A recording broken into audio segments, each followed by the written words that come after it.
আজকে আন্তর্জাতিক অপরাধ ট্রাইব্যুনালে জুলাই গণঅভ্যুত্থানে সংগঠিত অপরাধ চট্টগ্রামে যেটি সংগঠিত হয়েছে সেই অপরাধের অভিযোগে আজকে একটি মামলায় ABM ফজলে করিম চৌধুরী ওনাকে ট্রাইব্যুনালে হাজির করা হয়েছিল।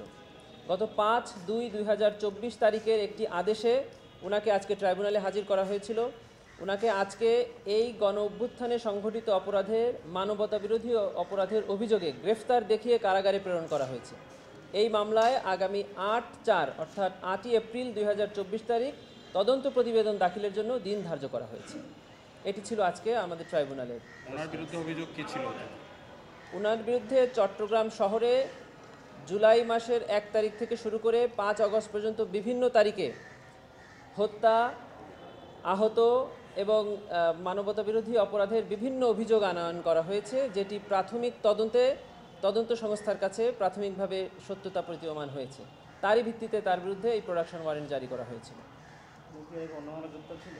উনি একাধিক মামলায় চট্টগ্রাম এবং দেশের বিভিন্ন স্থানের একাধিক মামলায় কারাগারে ছিলেন।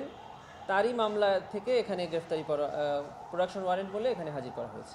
চট্টগ্রামে শহীদ ওয়াসিম আকরাম এবং শহীদ ফয়সালের হত্যার অভিযোগে তার বিরুদ্ধে আমরা গ্রেফতারি হত্যাকাণ্ডে ইন্ধন দেওয়ার অভিযোগে তার বিরুদ্ধে আমরা প্রোডাকশন ওয়ারেন্ট চেয়েছিলাম।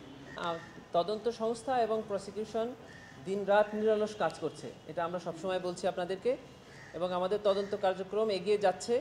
আমরা আশা করছি যে জাতির আশা অনুযায়ী আমরা কাজ করব। তবে মানবতাবিরোধী অপরাধের অভিযোগের তদন্ত জাতির আশা অথবা সরকারের ইচ্ছার উপরে ডিপেন্ড করবে না, এটি ডিপেন্ড করবে ন্যায় বিচারের স্বার্থে এবং প্রপার এবং ইফেক্টিভ ইনভেস্টিগেশনের স্বার্থে যতটুকু সময় নেওয়ার আমরা ততটুকুই সময় নিব, তার একটু বেশি সময় নিব না।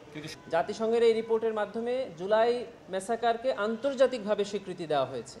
এটি অবশ্যই আমাদের চিফ প্রসিকিউটর মহোদয় বলেছেন যে এটি আমরা আমাদের তদন্তে ব্যবহার করব, এবং বাংলাদেশে যে মানবতা বিরোধী অপরাধ সংঘটিত হয়েছে এটি আন্তর্জাতিকভাবে এখন প্রমাণিত হয়েছে, স্বীকৃত হয়েছে।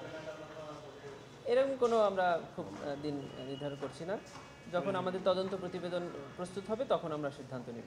আপনাদেরকে কিভাবে এই তদন্ত প্রতিবেদনটা এই মামলা চলার ক্ষেত্রে আপনাদেরকে কিভাবে সহযোগিতা করবে? আমাদের আইনে এবং বিধিতে পরিষ্কারভাবে বলা আছে যে কোনো জাতীয় বা আন্তর্জাতিক অথবা কোনো এনজিওর রিপোর্টকে আমরা এই ট্রাইব্যুনালে উপস্থাপনের জন্য এভিডেন্স হিসাবে গ্রহণ করতে পারি। তার আলোকেই আমরা জাতিসংঘের এবং পৃথিবীর সর্বোচ্চ একটি সংস্থার রিপোর্টকেও আমরা এভিডেন্স হিসাবে গ্রহণ করে ট্রাইব্যুনালে উপস্থাপন করব। আমাদের আইনে দুটি অপশনস আছে। একটি হলো যে ট্রাইব্যুনাল চাইলে যে কোনো ফ্যাক্ট অফ কমন নলেজকে এভিডেন্স হিসাবে নিতে পারবেন, অথবা এটিকে জুডিশিয়াল নোটিশেও নিতে পারবেন, অথবা আমরা এটি ট্রাইব্যুনালে উপস্থাপন করলে সেটিও এভিডেন্স হিসাবে নিতে পারবেন। এই তিনটি পদ্ধতিতে ট্রাইব্যুনালে এভিডেন্স। ট্রাইব্যুনালের তদন্ত সংস্থার প্রধানের পরিবর্তন হয়েছে, এটি যে কোনো পদের পরিবর্তন হতে পারে, এটিকে সরিয়ে দেওয়া আমরা বলবো না, এটি তদন্তের প্রয়োজনেই সরকারের ইচ্ছা অনুযায়ী বলবো। এ ব্যাপারে আমরা কোনো মন্তব্য করতে চাই না।